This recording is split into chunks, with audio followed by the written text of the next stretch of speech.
6. The Ming Dynasty Eunuch Castration Ceremony. In Imperial China, under the Ming Dynasty, castration was a mandatory process for men who served as court eunuchs, ensuring they were unable to father children and therefore would remain loyal to the emperor. The process was excruciating and dangerous as it was conducted with rudimentary tools. Once castrated, eunuchs went through rituals that signified their rebirth into the service of the emperor.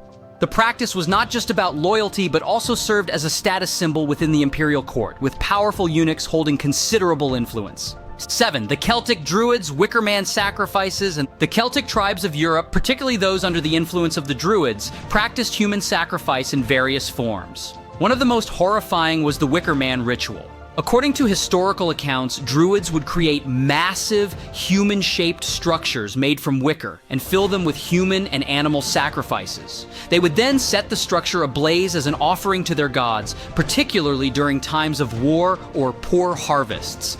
This ritual was believed to bring prosperity and peace, though its gruesome nature left a lasting impact on Celtic mythology.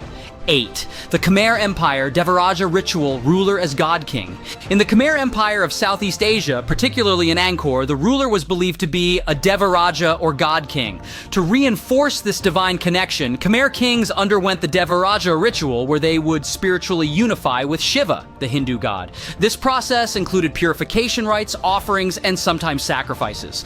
The kings were believed to be divine incarnations on earth, and this ritual cemented their status. The empire's people were expected to worship and serve the god king, who was thought to hold the divine power to control prosperity, harvests, and stability.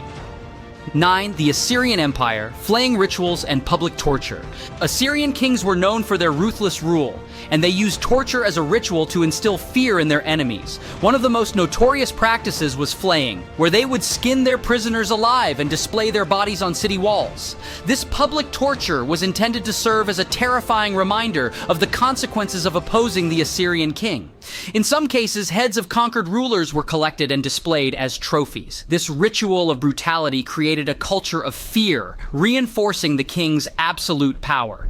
10. The Japanese Empire, seppuku ritual suicide of samurai. During feudal Japan, samurai warriors practiced seppuku, a ritual form of suicide by disembowelment. This practice was done to restore honor to a warrior who had failed or brought shame to their lord. It was a highly ceremonial process where the samurai would kneel in front of an audience, recite a death poem, and then cut open their abdomen with a short sword. An assistant, known as a kaishakunin, would then swiftly decapitate the samurai to end the suffering. Seppuku was viewed as a noble, honorable death, and refusing to perform it was considered cowardly.